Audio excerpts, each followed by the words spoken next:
Release date announcement.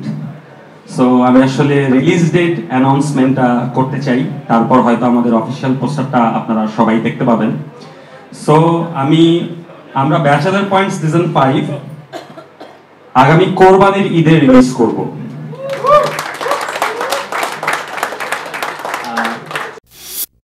Bachelor point এটা আসলে it's like my baby. আমি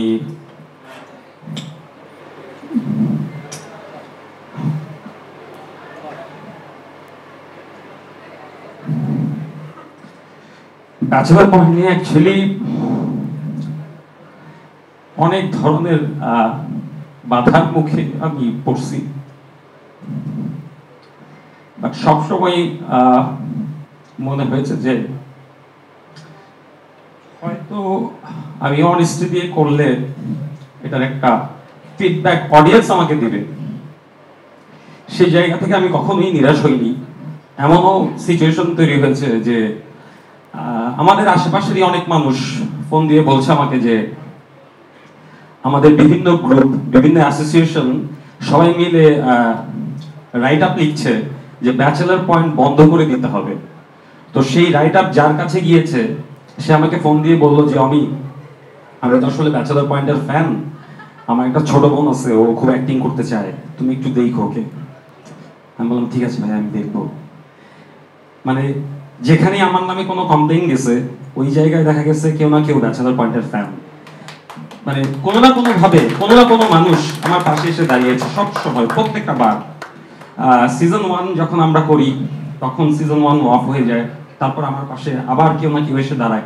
আমি সিজন 2, 3, 4 টানা 3টা সিজন করেছি মোশন রকের ব্যানারে ধ্রুব টিভির সাথে। ধ্রুবদাকে অসংখ্য ধন্যবাদ, আমার পাশে সে ওই সময় দাঁড়িয়েছে। সিজন 4 বন্ধ হয়ে যাওয়ার পর আসলে ব্যাচেলর পয়েন্ট নিয়ে আমি আসলে অনেক বড় স্বপ্ন দেখতে থাকি, কারণ আমি গত 2 বছর যাবত ওটিটি প্রজেক্ট করছিলাম। সো আমি ওটিটি প্রজেক্ট করতে গিয়ে আমার এক ধরনের সিনেম্যাটিক এক্সপিরিয়েন্স হয়, যেটার জন্য আসলে সবচেয়ে বড় অবদান হচ্ছে মঞ্জু ভাইয়ের। সে আমাকে প্রতিনিয়ত সিনেমার দিকে ঠেলে দিচ্ছিল, এবং আমি যত বেশি সিনেম্যাটিক এক্সপিরিয়েন্সে কাজ করা শুরু করলাম তখন আমার মনে হচ্ছিল যে আমি তাহলে ব্যাচেলর পয়েন্ট কিভাবে বানাবো। ব্যাচেলর পয়েন্ট যদি আমি সিনেমার মতো করে বানাতে যাই সেক্ষেত্রে এটা তো আসলে অনেক বড় হয়ে যাবে, অনেক বড় বাজেটে চলে যাবে, এতগুলো এপিসোড আমি কিভাবে বানাবো।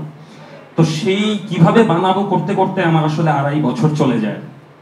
তারপর দেখলাম যে আমার আসলে এটা তো বানাইতে হবে, অডিয়েন্স তো চাচ্ছে ব্যাচেলর পয়েন্ট সিজন 5। তখন মুশফিকুর রহমান মঞ্জু ভাই আবারও আমার পাশে এসে দাঁড়ায় যে এবার ব্যাচেলর পয়েন্ট কি আমরা সিনেম্যাটিক এক্সপিরিয়েন্স দিব অডিয়েন্সকে, ব্যাচেলর পয়েন্ট কি আমরা সিনেমার মতো করে বানাবো, তুমি যেভাবে স্বপ্ন দেখতেছো ঠিক সেভাবেই আমরা বানাবো। সো তখন আমি সাহস পাই। বঙ্গকে অসংখ্য ধন্যবাদ, ফায়াজ ভাইকে অসংখ্য ধন্যবাদ যে বঙ্গ আমার স্বপ্ন পূরণে আমার পাশে এসে দাঁড়িয়েছে এবং আমাকে ফুল ফ্রিডম দিয়েছে যে তুমি যেভাবে স্বপ্ন দেখছো ব্যাচেলর পয়েন্ট নিয়ে আমরা তোমার পাশে আছি।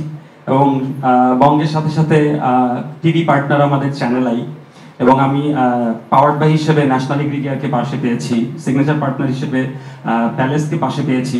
সো অনেকগুলো মানুষ আমার পাশে এসে দাঁড়িয়েছে সিজন 5 ব্যাচেলর পয়েন্ট করার পেছনে, এবং আমরা চেষ্টা করেছি ব্যাচেলর পয়েন্ট সিজন 5কে এমনভাবে বানাতে যাতে এটা বাংলাদেশে একটা হিস্ট্রি ক্রিয়েট করে, এবং আজকে থেকে 10 বছর পরেও আমরা সবাই বলতে পারি যে আমরা একসময় ব্যাচেলর পয়েন্ট বানিয়েছিলাম এবং এটা সিজন 5 পর্যন্ত আমরা এই জায়গায় এসেছি।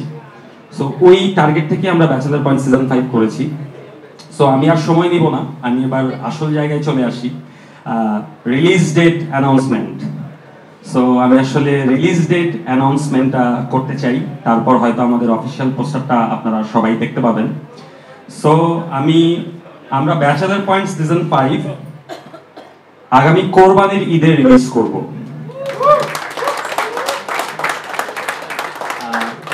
আগামী কোরবানি ঈদের দিন বঙ্গ অ্যাপে আপনারা ব্যাচেলর পয়েন্ট একসাথে 8টা এপিসোড দেখতে পাবেন,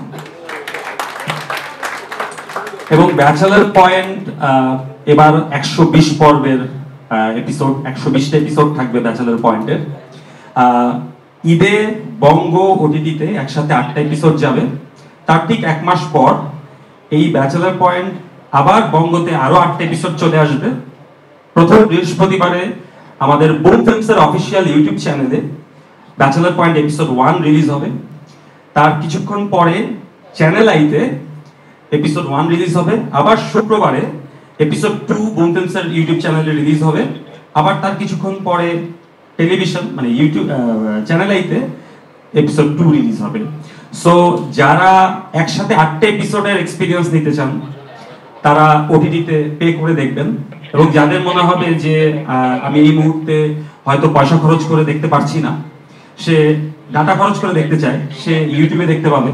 কারো যদি মনে হয় আমি ব্যাচেলার পয়েন্ট পয়সা খরচ করেও দেখবো না, ডাটা খরচ করেও দেখবো না, আমি টিভিতে দেখবো, আমার বাসায় ডিশের লাইন আছে, সো সে টিভিতেও দেখতে পাবেন। আমি প্রত্যেকটা প্ল্যাটফর্মে আমাদের যত অডিয়েন্স আছে সবার প্রতি রেসপেক্ট রেখে সবাইকে দেখানোর জন্য ব্যাচেলার পয়েন্ট সিজন 5 বানিয়েছি। আমি ফ্ল্যাশব্যাকে চলে যাচ্ছিলাম যে কিভাবে ব্যাচেলার পয়েন্ট শুরু হলো আর আজকে আমরা কিভাবে আসলাম। সো ছোট্ট করে যদি একটু বলি, আমি যখন ব্যাচেলার পয়েন্ট স্টার্ট করি তখন আসলে আমি নিজেও জানতাম না যে ব্যাচেলার পয়েন্টের ভবিষ্যৎটা কি, কিন্তু আমি সিরিয়ালটা শুরু করেছি একদম সততার সাথে। আমার যতটুকু বাজেট ছিল, যতটুকু সাধ্য ছিল, আমি চেষ্টা করেছি আমার বেস্ট এফোর্ট দিয়ে কাজটা করতে। আমার কাছে সুযোগ ছিল, হয়তো তখন আমি বাজেটের কথা চিন্তা করে অনেক কিছু কম্প্রোমাইজ করতে পারতাম, কিন্তু যখন আমার যেটা করতে ইচ্ছা করতো আমি ব্যাচেলার পয়েন্টে সবসময় সেটাই করতাম। আমার সাথে শুরু থেকেই আমার এক্সিকিউটিভ প্রোডিউসার তহিদ তালুকদারও আমার সাথে সবসময় ছিল, ওকে অনেক ধন্যবাদ।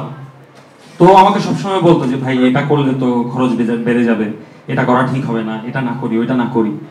কিন্তু সবসময় আমি বলতাম যে আচ্ছা আমরা বাজেটের কথা চিন্তা না করি, আগে প্রজেক্টটা করি, তারপর দেখা যাবে কি হয়। তো প্রত্যেকবার আমরা এভাবে করে ব্যাচেলার পয়েন্টে শুটিং করতাম, তারপরে বলতো যে এই যে ভাই এবারও তো বাজেট বেড়ে গেল, কি হবে? বললাম আচ্ছা করতে থাকি। সেই করতে করতে আজকে আমরা সিজন 5 পর্যন্ত চলে আসলাম, দীর্ঘ 7টা বছর পাড়ি দিয়ে দিলাম। খবরের কাগজ, নিখাদ, নির্ভীক, নিরপেক্ষ।